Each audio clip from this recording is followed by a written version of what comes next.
कि तमिलनाडु राज्य में बसा रामेश्वरम ज्योतिर्लिंग जो सिर्फ समुद्र की कहानी नहीं सुनाता बल्कि उन रहस्यों की गवाही देता है जो हजारों सालों से इतिहास के पन्नों में दबे हुए हैं। हैरानी की बात तो यह है कि ज्यादातर शिव मंदिरों में शिव की केवल एक प्रमुख मूर्ति होती है, पर रामेश्वरम में शिव के दो प्रमुख शिवलिंग हैं जो हैं रामलिंगम और विश्वलिंगम। पर आखिर ऐसा क्यों और आखिर ऐसा क्या हुआ कि हनुमान जी ने यहाँ के मुख्य शिवलिंग को उखाड़ने की कोशिश की? लेकिन उससे भी बड़ा रहस्य है राम सेतु का, जिसने वैज्ञानिकों तक को हैरान कर दिया है। नासा की सैटेलाइट तस्वीरों ने जब इस 48 किलोमीटर लंबे पुल का खुलासा किया तो पूरी दुनिया दंग रह गई। वैज्ञानिकों का दावा है कि ये पत्थर 7000 साल पुराने हैं, लेकिन जिस रेत पर ये टिके हैं वो सिर्फ 4000 साल पुरानी है। आखिर ये कैसे संभव है? क्या यह सच में श्री राम जी ने बनवाया था या प्राकृतिक है? जब मैं सबूतों के साथ आपको राम सेतु और उसके तैरते पत्थरों की सच्चाई बताऊंगा तो आप भी चौंक जाएंगे। लेकिन इस मंदिर का रहस्य यही खत्म नहीं होता। मंदिर के प्रांगण में मौजूद वो 22 कुंड जो समुद्र के खारे पानी के बीच होने के बावजूद उसका पानी मीठा रहता है।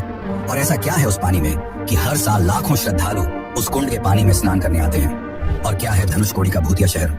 ऐसा क्या हुआ कि एक हंसता खेलता प्यारा शहर आज भूतिया शहर बन गया है? और उस गुप्त मणि का क्या रहस्य है जिसके दर्शन केवल सुबह के कुछ ही घंटों में चंद खुशकिस्मत लोगों को होते हैं, जिसे शेषनाग की मणि कहा जाता है? आखिर इसका क्या रहस्य है और क्या है यहाँ के गलियारों का रहस्य जो यात्रियों को आकर्षित करता है? तो आज की इस डॉक्यूमेंट्री में हम हर परत खोलेंगे, कथा, इतिहास, विज्ञान और आधुनिक विवाद, और जानेंगे रामेश्वरम का असली इतिहास, असली रहस्य। तो चलिए वीडियो को शुरू करते हैं। लेकिन उससे पहले अगर आपको वीडियो अच्छी लग रही है तो कमेंट में हर हर महादेव जरूर लिखें।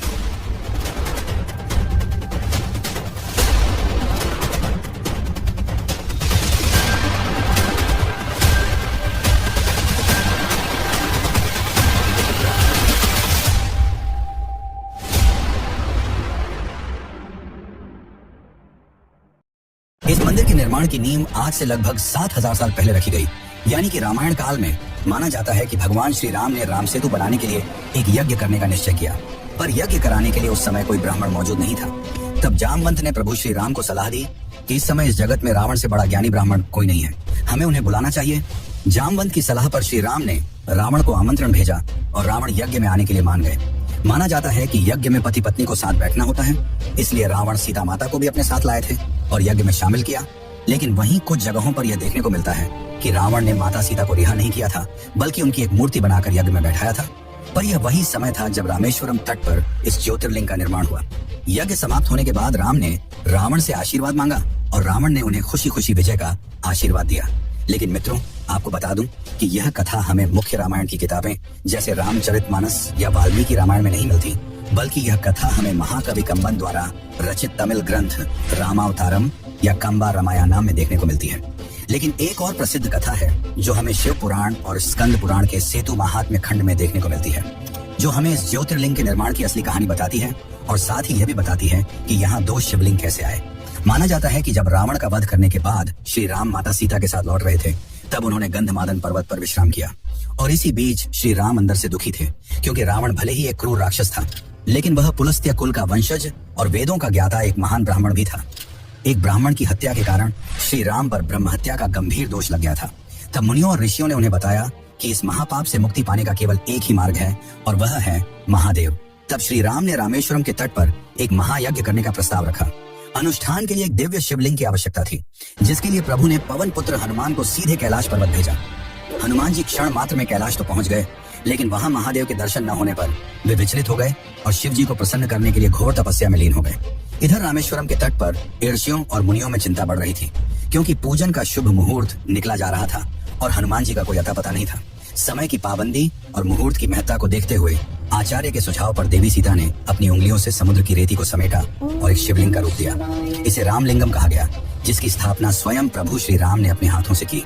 लेकिन जैसे ही पूजा संपन्न हुई, हनुमान जी कैलाश से दिव्य शिवलिंग लेकर वहां पहुंच गए। जब उन्होंने देखा कि उनकी अनुपस्थिति में स्थापना पहले ही हो चुकी है, तो वे दुखी हो गए। हनुमान जी की निराशा और दुहक को देखकर भगवान राम ने उन्हें शांत करने के लिए एक चुनौती दी। श्री राम ने कहा कि यदि वे माता सीता द्वारा निर्मित इस रेत के शिवलिंग को उखाड़ दें, तो वे उसके स्थान पर हनुमान जी द्वारा लाए गए शिवलिंग को स्थापित कर देंगे। हनुमान जी ने अपनी पूरी शक्ति लगा दी, यहाँ तक कि अपनी पूंछ से शिवलिंग को लपेटकर उसे उखाड़ने का हर संभव प्रयास किया, लेकिन वह अविचल शिवलिंग टस से मस नहीं हुआ। अंततः अपनी हार स्वीकार कर हनुमान जी प्रभु के चरणों में गिर पड़े। तब श्री राम ने मर्यादा और भक्ति का मान रखते हुए हनुमान जी को यह वचन दिया कि यह शिवलिंग भी रामेश्वरम में स्थापित किया जाएगा और इसे विश्वलिंगम कहा जाएगा और साथ ही मुख्य शिवलिंग के दर्शन के पहले भक्त इस विश्वलिंगम की पूजा करेंगे और तब से रामेश्वरम में 2 शिवलिंग की पूजा की जाती है। लेकिन इस मंदिर का रहस्य यही समाप्त नहीं होता। यहाँ चौंकाने वाले 22 कुंड, रहस्यमयी मणि, गंधमादन पर्वत और जटायु तीर्थम का रहस्य तो आपको चौंका के रख देगा। लेकिन उन सब को जानने से पहले हम उस रहस्य को जान लेते हैं जिसने वैज्ञानिकों की नींद उड़ा रखी है, और वो है राम सेतु। राम सेतु, जिसे दुनिया एडम्स ब्रिज के नाम से भी जानती है, रामायण के युद्ध कांड के अनुसार लंका पहुंचने के लिए श्री राम ने समुद्र देव से प्रार्थना की कि वे उन्हें जाने के लिए मार्ग दें, परंतु 3 दिनों तक समुद्र देव द्वारा कोई उत्तर नहीं दिया गया, जिससे क्रोधित होकर श्री राम ने समुद्र पर अग्नि बाण चलाने का प्रयास किया। परंतु तभी समुद्र देव प्रकट हुए और माफी मांगते हुए कहा कि प्रभु समुद्र करोड़ों जीव जंतुओं का घर है, इसे सुखाना सृष्टि में आपदा ला सकता है, पर मैं आपके लिए इतना कर सकता हूँ कि जो भी पत्थर में आपका नाम लिखकर समुद्र में फेंका जाएगा वो तैरने लगेगा। इतना कहकर समुद्र देव वहां से चले गए, जिसके बाद वानर सेना के 2 कुशल वानर नल और नील ने यह पुल बनाने का भार संभाला, जिन्हें विश्वकर्मा का पुत्र भी बताया जाता है। नल और नील ने अपनी अद्भुत इंजीनियरिंग प्रतिभा दिखाते हुए केवल 5 दिनों में 48 किलोमीटर लंबा और 100 योजन विस्तृत एक विशाल पुल तैयार किया, जो रामेश्वरम के पंबन द्वीप को श्रीलंका के मन्नार द्वीप से जोड़ता था। आज भी इसके तैरते पत्थर लोगों को हैरान कर देते हैं। इस रहस्य को आधुनिक विज्ञान ने तब और गंभीरता से लिया जब वर्ष 2002 में अमेरिकी अंतरिक्ष एजेंसी नासा ने सैटेलाइट तस्वीरें जारी की, जिनमें समुद्र के नीचे एक उथली संरचना स्पष्ट रूप से दिखाई दी। लेकिन फिर 14 सितंबर 2007 को नासा के स्पोक्सपर्सन ने साफ कहा कि रिमोट सेंसिंग फोटोज से मैन मेड ब्रिज साबित नहीं किया जा सकता। यानी कि उनका कहना था कि सिर्फ सैटेलाइट इमेजेस से ये साबित नहीं किया जा सकता कि यह मानव निर्मित है। तो अब के समय में सबसे बड़ा सवाल यही उठता है कि क्या इसे सच में श्री राम द्वारा बनाया गया था या यह एक प्राकृतिक ब्रिज है। विज्ञान की माने तो वह इसे अक्सर नेचुरल लाइमस्टोन शोल्स की श्रृंखला कहता है, और माना जाता है कि कभी यह एक लैंड कनेक्शन यानी कि पूरी तरह से जमीन रही होगी, पर समय और समुद्र के स्तर में उतार चढ़ाव होने के कारण ये बस एक चेन की तरह बची हुई है। लेकिन फिर सबसे चौंकाने वाली बात ये सामने आती है कि राम सेतु में इस्तेमाल किए गए पत्थर लगभग 7000 साल पुराने हैं, जबकि जिस रेत के ऊपर ये पत्थर रखे गए हैं वह केवल 4000 साल पुरानी है। आखिर यह 3000 साल का गैप कैसे? यह बात आज भी वैज्ञानिकों को हैरान कर देती है। लेकिन इससे यह जरूर साबित हो जाता है कि यह कोई प्राकृतिक संरचना नहीं, बल्कि जानबूझकर बनाई गई एक मानव निर्मित इंजीनियरिंग का कमाल है। हाल ही में 2018 से 2023 के बीच भारतीय अंतरिक्ष अनुसंधान संगठन ने नासा के उपग्रह डेटा के साथ मिलकर इस सेतु का एक विस्तृत 10 मीटर रेजोल्यूशन वाला नक्शा तैयार किया है, जो इस प्राचीन संरचना की सूक्ष्म जानकारी प्रदान करता है। लेकिन इस पुल का सबसे बड़ा चमत्कार है इसके तैरते हुए पत्थर, जिन्हें आज भी रामेश्वरम के हनुमान मंदिर और आसपास के क्षेत्रों में देखा जा सकता है। विज्ञान के अनुसार इन तैरते पत्थरों का कारण है इनकी डेंसिटी, यानी कि अगर किसी पत्थर में बहुत ज्यादा छोटे छोटे पोर्स या होल्स हों तो वह पानी से हल्का हो सकता है और कुछ समय तक तैर भी सकता है, और इन्हें पुमाइस पत्थर कहा जाता है। ये पत्थर ज्वालामुखी से निकलने वाले गर्म लावे और हवा के संपर्क से बनते हैं। जब लावा तेजी से ठंडा होता है तो उसके भीतर हवा के बुलबुले फंस जाते हैं, जो पत्थर को स्पंज जैसा हल्का बना देते हैं, और इसी कारण पत्थर पानी पर तैरते हैं। लेकिन सबसे चौंकाने वाली बात तो यह कि रामेश्वरम के पत्थर सामान्य पत्थरों जितने ही भारी हैं, और विज्ञान कहता है कि पुमिस पत्थर कुछ समय तक पानी में तैर सकते हैं, पर रामेश्वरम के पत्थर तो आज भी हजारों साल बाद तैरते हैं, जो वैज्ञानिकों को हैरान कर देता है। साथ ही रहस्यमयी बात तो यह है कि रामेश्वरम के आसपास पिछले हजारों वर्षों में किसी ज्वालामुखी का कोई अस्तित्व नहीं रहा है। ऐसे में सवाल उठता है कि अगर ये पुमिस पत्थर हैं, तो इतनी विशाल मात्रा में ये यहाँ आए कहाँ से? ये सारे प्रश्न आज भी लोगों को हैरान कर देते हैं, चाहे इसे धार्मिक आस्था कहें या प्राचीन इंजीनियरिंग का शिखर। राम सेतु आज भी विज्ञान और विश्वास के बीच एक ऐसा पुल है जिसे पार करना अभी बाकी है। लेकिन रामेश्वरम में सिर्फ यही चमत्कार नहीं है, यहाँ के 22 कुंड और धनुषकोडी का रहस्य तो आपको और भी ज्यादा चकित कर देगा। तो चलिए अब उन रहस्यों को भी जान लेते हैं। रामेश्वरम मंदिर की आध्यात्मिक यात्रा तब तक अधूरी मानी जाती है जब तक श्रद्धालु इसके परिसर में स्थित 22 पवित्र कुंडों में स्नान नहीं कर लेते। ये कुंड, जिन्हें तीर्थम कहा जाता है, न केवल आस्था का केंद्र है, बल्कि स्थापत्य और प्रकृति का एक ऐसा अनसुलझा रहस्य भी है जो आधुनिक विज्ञान को आज भी चुनौती देता है।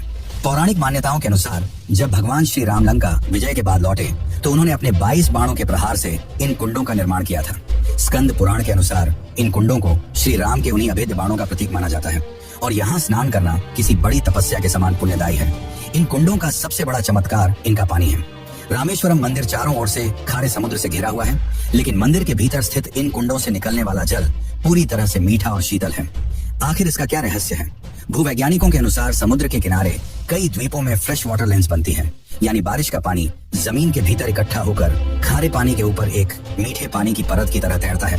भारत सरकार की सेंट्रल ग्राउंड वाटर बोर्ड की रामानाथापुरम डिस्ट्रिक्ट रिपोर्ट भी यही बताती है कि कोस्टल हिस्सों में नीचे की ओर पानी खारा होता है और फ्रेश वाटर ऊपर लेंस की तरह मौजूद रह सकती है।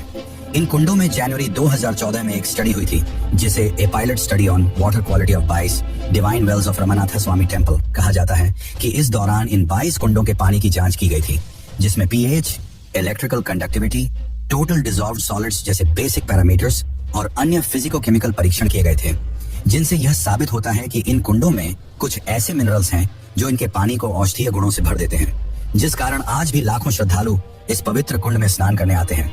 उनका मानना है कि इन पवित्र कुंडों के जल से स्नान करने मात्र से शरीर की गंभीर बीमारियां और त्वचा रोग ठीक हो जाते हैं। साथ ही यह भक्त के मानसिक विकारों और पापों का भी नाश करता है। स्नान की प्रक्रिया भी बेहद व्यवस्थित और अनुष्ठानिक है। परंपरा के अनुसार भक्त सबसे पहले मंदिर के बाहर समुद्र तट पर स्थित अग्नि तीर्थम के खारे पानी में स्नान करते हैं और फिर मंदिर परिसर में प्रवेश करते हैं। मंदिर के भीतर इन 22 कुंडों में स्नान के लिए एक निर्धारित प्रक्रिया का पालन किया जाता है, जहां कर्मचारी बाल्टी से जल खींचकर श्रद्धालुओं पर डालते हैं। हालांकि मंदिर में मूल रूप से 24 कुंड थे, लेकिन वर्तमान में उनमें से 2 सूख चुके हैं और अब केवल 22 कुंडों का ही उपयोग होता है। और अगर इस कुंड के रहस्यों ने आपको चौंकाया है तो धनुष कोड़ी का रहस्य भी आपको जरूर हैरान कर देगा। तो चलिए अब उसको भी जान लेते हैं, लेकिन उससे पहले अगर आपको वीडियो अच्छी लग रही है तो इसे एक लाइक जरूर करें। रामेश्वरम मंदिर से लगभग 20 किलोमीटर की दूरी पर स्थित धनुष कोड़ी एक ऐसी रहस्यमय जगह है जहां पौराणिक कहानियां और आधुनिक इतिहास की कड़वी सच्चाई एक साथ मिलती हैं। रामायण के अनुसार जब प्रभु श्री राम लंका पर विजय प्राप्त करने के बाद विभीषण को वहां का राजा बनाकर लौट रहे थे, तब विभीषण ने उनसे अनुरोध करते हुए कहा कि यदि यह राम सेतु इसी प्रकार रहा तो भविष्य में कोई भी लंका पर आसानी से आक्रमण कर सकता है। तब विभीषण की शंका दूर करने के लिए श्री राम ने अपने धनुष के एक सिरे से उस विशाल सेतु को खंडित कर दिया। इसी घटना के कारण इस स्थान का नाम धनुष कोड़ी पड़ा, जिसका अर्थ होता है धनुष का सिरा। यह स्थान आज भारत की अंतिम सड़क के रूप में जाना जाता है, जहां से श्रीलंका की दूरी मात्र कुछ ही किलोमीटर रह जाती है। लेकिन इस पावन भूमि के साथ एक ऐसी दर्दनाक त्रासदी जुड़ी है जिसने एक समय के समृद्ध शहर को भूतिया शहर यानी कि एक गोस्ट टाउन में बदल दिया। 1964 से पहले धनुष कोड़ी केवल एक धार्मिक स्थल नहीं बल्कि तमिलनाडु का एक प्रमुख व्यापारिक और जीवंत केंद्र हुआ करता था। यहाँ एक व्यस्त रेलवे स्टेशन, डाकघर और स्कूल जैसी सुविधाएं मौजूद थी, जहाँ हर दिन बड़ी संख्या में लोग व्यापार के लिए आते थे। दुर्भाग्यवश वर्ष 1964 की एक काली रात में आए एक भयंकर समुद्री चक्रवात ने सब कुछ तबाह कर दिया। इस शक्तिशाली तूफान ने पूरे शहर को अपनी चपेट में ले लिया और इसे मलबे और खंडहरों में तब्दील कर दिया। इस भीषण आपदा के बाद भारत सरकार ने इस शहर को रहने के लिए असुरक्षित घोषित कर दिया, जिसके बाद से यहाँ कोई भी स्थायी रूप से नहीं रहता। आज धनुष कोड़ी पर्यटकों के लिए एक रोमांचक आकर्षण का केंद्र बन चुका है, जहाँ लोग उन पुरानी इमारतों के ढांचों को देखने और भारत के अंतिम छोर की खामोशी को महसूस करने आते हैं। और यहीं से थोड़ी दूर पर हमें गंधमादन पर्वत मिलता है, जो रामेश्वरम द्वीप की सबसे ऊंची और पवित्र पहाड़ी मानी जाती है। मंदिर से करीब 1.5 मील उत्तर पूर्व में स्थित इस पहाड़ी का संबंध सीधे रामायण के निर्णायक क्षणों से है। लोक कथाओं और स्कंद पुराण के संदर्भ बताते हैं कि इसी स्थान से पवन पुत्र हनुमान ने माता सीता की खोज में समुद्र लांघने के लिए अपनी ऐतिहासिक छलांग लगाई थी। आज यहाँ एक भव्य पादुका मंदिर स्थित है, जहाँ भगवान श्री राम के चरण चिन्हों की पूजा की जाती है। कहा जाता है कि श्री राम ने लंका पर चढ़ाई से पहले इसी पर्वत पर अपनी विशाल सेना का संगठन किया था और पहली बार यहाँ से लंका के तटों को देखा था। इस ऐतिहासिक पल की स्मृति में यहाँ साक्षी हनुमान का मंदिर भी बना है और कुछ स्रोतों के अनुसार आज भी महाबली हनुमान गंधमादन पर्वत पर निवास करते हैं और उन्हें भगवान विष्णु के अंतिम अवतार कल्कि की प्रतीक्षा है। लेकिन इन सब बातों से ज्यादा एक और चीज है जो काफी ज्यादा रहस्यमयी है, और वो है शेषनाग की मणि। तो चलिए अब जानते हैं स्फटिक मणि और जटायु तीर्थम की असली कहानी। रामेश्वरम मंदिर के आध्यात्मिक वातावरण में कई ऐसी गुप्त कहानियां और रहस्य छिपे हैं जो केवल गहरी आस्था रखने वालों और प्राचीन ग्रंथों के जानकारों को ही पता है। इनमें सबसे पहला और प्रमुख रहस्य है मंदिर के गर्भगृह में छिपी वह चमत्कारी मणि, जिसके दर्शन पाना किसी सौभाग्य से कम नहीं माना जाता। यह दुर्लभ स्फटिक मणि भगवान विष्णु के शैया रूपी शेषनाग से संबंधित मानी जाती है। धार्मिक मान्यताओं के अनुसार जब भगवान श्री राम ने यहाँ शिवलिंग की स्थापना की थी, तब स्वयं शेषनाग ने प्रकट होकर इस दिव्य मणि को शिवलिंग के ऊपर अर्पित किया था। इस मणि का रहस्य इसकी गोपनीयता में है। इसके दर्शन केवल ब्रह्म मुहूर्त के दौरान यानी सुबह 4 बजे से 5 बजे के बीच ही किए जा सकते हैं। भक्तों का अटूट विश्वास है कि इस मणि के दर्शन मात्र से ही उन्हें असीमित ऊर्जा और आत्मिक शांति प्राप्त होती है। रामेश्वरम की इस पवित्र धरती पर केवल देवताओं की ही नहीं बल्कि उनके सबसे वफादार भक्तों की भी पूजा होती है, जिसका श्रेष्ठ उदाहरण है जटायु तीर्थम। ये मंदिर उस वीर पक्षीराज जटायु को समर्पित है जिन्होंने रावण से युद्ध करते हुए माता सीता की रक्षा के लिए अपने प्राणों की आहुति दे दी थी। रामायण के अनुसार जब जटायु ने दम तोड़ा तो भगवान श्री राम और लक्ष्मण ने उन्हें इसी स्थान पर भूमि में गाड़कर उनका अंतिम संस्कार किया था। आज उस स्थान पर बना जटायु मंदिर भक्तों के लिए प्रेरणा का स्रोत है। मंदिर के भीतर यज्ञों से प्राप्त होने वाली पवित्र भस्म रखी गई है, जिसे बेहद चमत्कारी माना जाता है और मान्यता है कि यह भस्म शारीरिक और मानसिक कष्टों को दूर करने की शक्ति रखती है। ये कहानियां हमें बताती हैं कि रामेश्वरम का हर कोना बलिदान और अटूट भक्ति की गवाही देता है। लेकिन मित्रों, अभी तक हमने जो जाना वो सारी बातें हमारी धर्म ग्रंथों में लिखी हुई हैं, लेकिन इतिहास के पन्ने इस मंदिर के निर्माण को लेकर कुछ और ही बताते हैं। और इस मंदिर की अद्भुत वास्तुकला आज भी कारीगरों को हैरान कर देती है कि उस समय न तो सीमेंट थी और न ही क्रेन जैसी आधुनिक मशीनें, तो कैसे इतने भव्य मंदिर को बनाया गया और इसके पीछे की इंजीनियरिंग जो आज भी चौंकाने वाली है। तो चलिए अब जानते हैं इस मंदिर में अद्भुत वास्तुकला और निर्माण की असली कहानी। लेकिन उससे पहले अगर आपको ये वीडियो पसंद आ रही है तो इसे अपने मित्रों और रिश्तेदारों को भी जरूर शेयर करें ताकि वे भी हमारे भारत के अद्भुत मंदिरों के बारे में जान सकें। रामेश्वरम मंदिर के पौराणिक रहस्यों से परे इसकी पत्थर की दीवारें मानवीय संकल्प और वास्तुकला की एक ऐसी गाथा सुनाती हैं जो किसी चमत्कार से कम नहीं है। मंदिर का वास्तविक इतिहास सदियों पुराना है और इसका निर्माण मूल रूप से पांड्या राजवंश के दौरान शुरू हुआ था। लेकिन इस भारतीय मंदिर का एक गहरा संबंध पड़ोसी देश श्रीलंका से भी है। ऐतिहासिक ताम्रपत्रों और साक्ष्यों के अनुसार वर्ष 1173 ईस्वी में श्रीलंका के जाफना के राजा पराक्रम बाहु ने मंदिर के मुख्य गर्भगृह का निर्माण करवाया था। बाद के वर्षों में विशेष रूप से 17वीं शताब्दी के दौरान राजा किजावन सेतुपति और सेतुपति साम्राज्य के शासकों ने इस मंदिर के वर्तमान स्वरूप और इसके विस्तार में सबसे महत्वपूर्ण भूमिका निभाई। इस मंदिर की सबसे विस्मयकारी विशेषता इसका गलियारा यानी कि इसकी कॉरिडोर है, जिसे दुनिया का सबसे लंबा खंभे वाला गलियारा माना जाता है। मंदिर में कुल 3 गलियारे हैं, जिनमें से तीसरा गलियारा अपनी भव्यता के लिए विश्व प्रसिद्ध है। इसमें कुल 1212 खंभे लगे हुए हैं और हर खंभे की ऊंचाई लगभग 23 फीट है। इन खंभों पर की गई बारीक और जटिल नक्काशी द्रविड़ वास्तुकला का एक उत्कृष्ट उदाहरण पेश करती है, जिसमें हिंदू देवी देवताओं और पौराणिक कथाओं को जीवंत किया गया है। ये पूरा मंदिर लगभग 15 एकड़ के विशाल क्षेत्र में फैला हुआ है, जिसके चारों ओर पत्थर की मजबूत दीवारें हैं और इसका मुख्य प्रवेश द्वार, जिसे गोपुरम कहा जाता है, वह लगभग 40 मीटर ऊंचा है। लेकिन इस भव्य निर्माण के पीछे का सबसे बड़ा रहस्य इसकी इंजीनियरिंग और लॉजिस्टिक्स में छिपा है। रामेश्वरम एक द्वीप है जहां दूर दूर तक कोई पहाड़ या पत्थर की खदानें नहीं है। मंदिर को बनाने के लिए जिस ग्रेनाइट पत्थर का उपयोग किया गया है वह स्थानीय स्तर पर उपलब्ध ही नहीं था। विशेषज्ञों और ऐतिहासिक वृत्तांतों के अनुसार लाखों टन भारी पत्थरों को तमिलनाडु के अन्य हिस्सों से नावों और जहाजों के जरिए समुद्र पार कराकर यहाँ लाया गया था। उस दौर में बिना किसी आधुनिक मशीनरी के समुद्र के रास्ते इतने विशाल पत्थरों को लाना और फिर उनसे इतनी सटीक नक्काशी वाला ढांचा खड़ा करना आज भी आधुनिक इंजीनियरों को हैरत में डाल देता है। ये मंदिर केवल ईंट पत्थरों की इमारत नहीं बल्कि उस समय के राजाओं की अटूट आस्था और अदम्य साहस का प्रतीक है। और आज रामेश्वरम मंदिर केवल एक धार्मिक स्थल नहीं बल्कि एक राष्ट्रीय धरोहर है, जिसका प्रबंधन और संरक्षण हमारी आने वाली पीढ़ियों के लिए अत्यंत आवश्यक है। वर्तमान में इस मंदिर का संचालन अत्यंत व्यवस्थित तरीके से किया जाता है, जहां हर साल करीब 2 करोड़ से अधिक श्रद्धालु दर्शन के लिए पहुंचते हैं। मंदिर के उन ऐतिहासिक 22 कुंडों का संरक्षण एक बड़ी चुनौती है, क्योंकि कुल 24 कुंडों में से 2 ही अब सूख चुके हैं, लेकिन बाकी 22 कुंड आज भी भक्तों को वह दिव्य जल प्रदान कर रहे हैं जिसका निर्माण श्री राम ने किया था। इन कुंडों में स्नान के लिए आज एक व्यवस्थित प्रक्रिया और रसीद प्रणाली अपनाई जाती है ताकि इस प्राचीन विरासत को सुरक्षित रखा जा सके। रामेश्वरम में आज भी कई ऐसे अनसुलझे सवाल हैं जो विज्ञान की आंखों में आंखें डालकर खड़े हैं। सबसे बड़ा रहस्य राम सेतु की संरचना को लेकर है। भारतीय अंतरिक्ष अनुसंधान संगठन ने हाल ही में वर्ष 2018 से 2023 के बीच नासा के उपग्रह डेटा के साथ मिलकर इस सेतु का एक विस्तृत नक्शा तैयार किया है।